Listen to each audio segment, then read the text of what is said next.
Hi, I'm Eric Rivet, Chief Curator of the Western Reserve Historical Society, and today we'll be talking about Rutherford B Hayes, a 19th President of the United States, and probably best known as the president that ended Reconstruction after the end of the Civil War. He was born in 1822 in Delaware, Ohio, which is just north of Columbus. All right, so young Rutherford B. Hayes is a gifted student. He attended schools in Delaware, in Norwalk, Ohio. He went to Kenyon College in Ohio, also attended Harvard Law, went to law school in Columbus as well, so he kind of bounced around between a variety of schools. He set up an independent, very small law firm in what at the time was Lower Sandusky. It's now Fremont. He couldn't really attract a very large client base, so in 1850 he moved to Cincinnati. And there, quite a few things happened for him. He started to make a name for himself, defending men and women who had escaped slavery and moved into the North through Cincinnati. This was especially the case after the passage of the Fugitive Slave Act just before the Civil War. And it's also in Cincinnati where he met his future wife, Lucy. That's who you're seeing in the image there.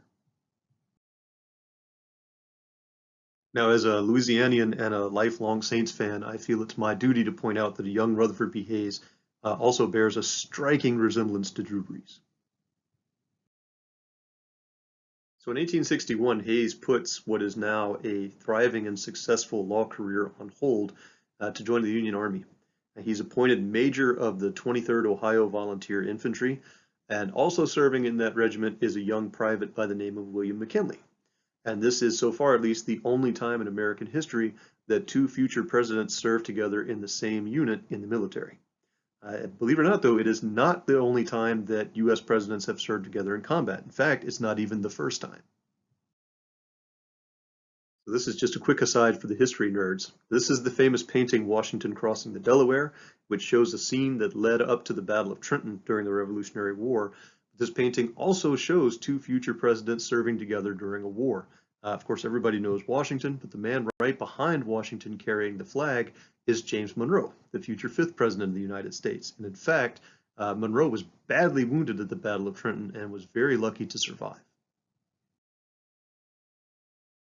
Okay, so back to Hayes. So he eventually took command of the 23rd Ohio and led it into several battles. He eventually reached the rank of brigadier general and took command of a brigade in one of the Western armies. He didn't necessarily see that much combat during the Civil War. There were certainly men who saw a lot more than he did. Probably his biggest battle was South Mountain in 1862, just before the Battle of Antietam.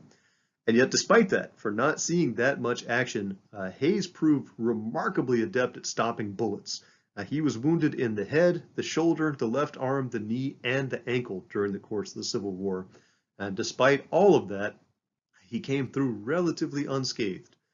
He was put forth for Congress in 1864, won the election, but he didn't take office until December of 1865 after the Civil War. So after serving in Congress, Hayes comes back to Ohio, where he serves 3 terms as governor.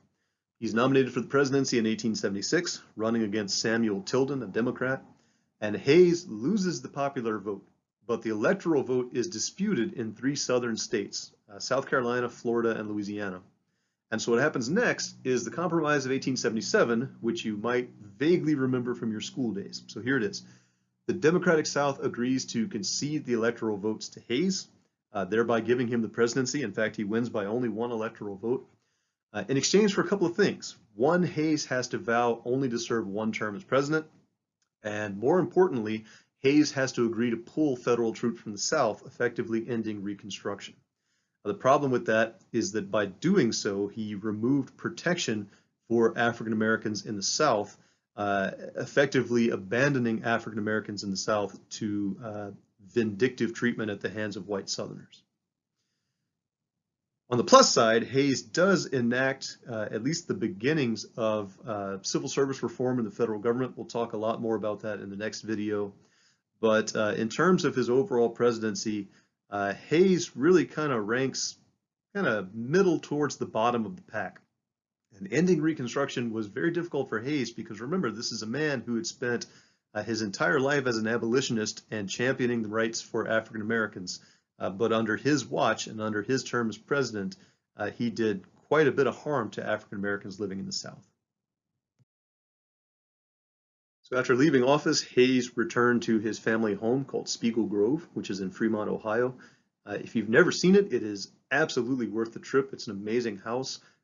Don't go now, but once things settle down, definitely make the trip to Fremont. So Hayes spent the rest of his life working for education, championing educational causes, and again, also championing rights for African Americans, which he had fought really most of his life for, despite the damage he did for African American rights as president. His wife, Lucy, died in 1889, and by all accounts, Hayes really just wasn't the same person after his wife died, and he followed her in 1893. So Hayes actually has a couple of different firsts. He was the first president to use telephone in office, also a typewriter, and Hayes was the first president to hold the egg roll at Easter on the White House lawn. As we discussed earlier, Hayes is, so far at least, the last U.S. president to pledge only to serve one term in office. And finally, of the several U.S. presidents that served in combat during the Civil War, Hayes was the only one that was wounded, but he was wounded enough to cover all the other ones too. So thank you for joining me for this discussion of Rutherford B Hayes. Next time we will talk about James Garfield, who in my opinion is quite possibly the greatest president we never got to have. So until next time, thanks for joining me, and stay tuned and stay safe.